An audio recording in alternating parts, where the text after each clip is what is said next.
పూర్వం ఒక గ్రామంలో సుబ్బమ్మ అనే పాత జ్ఞానం కలిగిన మహిళ ఉండేది. ఆమెకు ఒక కొడుకు రాము ఉన్నాడు. రాము వివాహమయ్యాక తన భార్య లక్ష్మిని ఇంటికి తీసుకువచ్చాడు. లక్ష్మి ఒక అందమైన మహిళ. పట్టణంలో చదువుకుంది. ఆమె ఆధ్యాత్మిక విషయాలలో ఆధునిక ఆలోచనలతో ఉంటే, సుబ్బమ్మ పాత విధానాలకు ఎంతో విలువనిచ్చేది. మొదట్లో ఇద్దరి మధ్య కొంత అపార్థం ఉండేది. రోజులు గడుస్తుండగా సుబ్బమ్మ తన కోడలు ఆలోచనలు, విభిన్నతలు అర్థం చేసుకోవడం ప్రారంభించింది.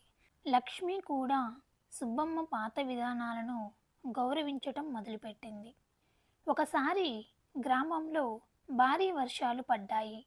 సావిత్రమ్మ అనారోగ్యంతో బాధపడుతున్న సమయంలో లక్ష్మి ఆమెకు ప్రస్తుత కాలంలో అందుబాటులో ఉన్న మెడిసిన్ తెచ్చి సంతోషంగా చూసుకుంది.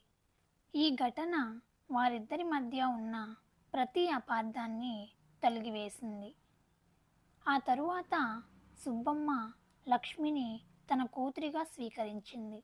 లక్ష్మి కూడా సావిత్రమ్మను తన తల్లిలా భావించి ఎంతో ప్రేమగా చూడసాగింది. ఈ కథలోని నీతి ఏమిటంటే, ప్రేమ, గౌరవం, ఓర్పుతో ఏ బంధాన్ని అయినా మరింత బలంగా మార్చుతుందని చెప్పడమే ఈ కథ.